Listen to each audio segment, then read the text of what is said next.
This GiveIt Forms video is for Donorfy. Please be aware this demo may include features outside of your band. This is a donation form that we've already been working on. Let's add gift aid to it. Gift aid is a field down here in the left navigation at the bottom. Drag that in. The configurations for it are quite minimal. So the visible label is what we want our end user to see. It makes sense to simply name that gift aid.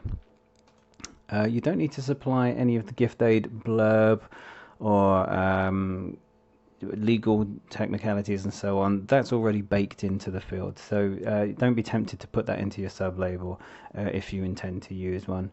The only real meaty piece to this is the declaration method.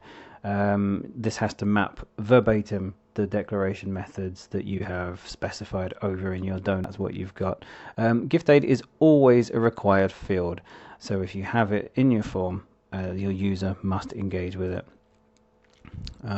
Putting it down there is not the best spot for it, so I'm going to raise it up to just here, just before the tell us about why you're donating.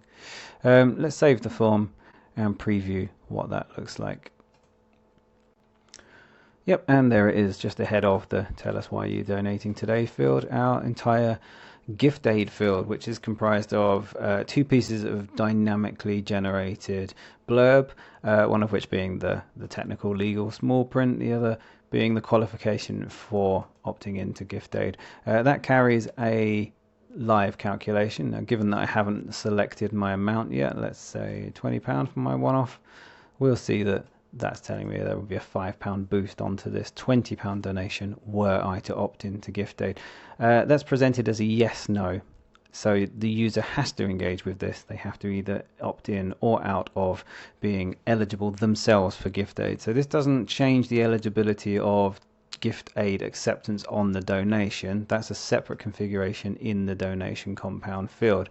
What this field's doing in Donorfy tense anyhow, it's going to create the gift aid declaration on the timeline of the user, and as by way of evidencing their choice in this pair of buttons here. The gift aid declaration is going to come through valid for an extensive period of time and backwards validated for 4 years worth of donations. So the next time you run a gift aid claim, this user will find themselves in that gift aid claim for this donation they've made, and legacy ones of up to 4 years. It's come up in previous videos, but I will mention it again now. The gift aid block, the engagement with these two buttons here, that can become disabled live to your user in the context, or well, various contexts really. One being if an organization type for the constituent is engaged in the form, be that by a hard code setting you've done on the admin side, or by a choice presented in the constituent type field with a render mode that allows the user to engage with it.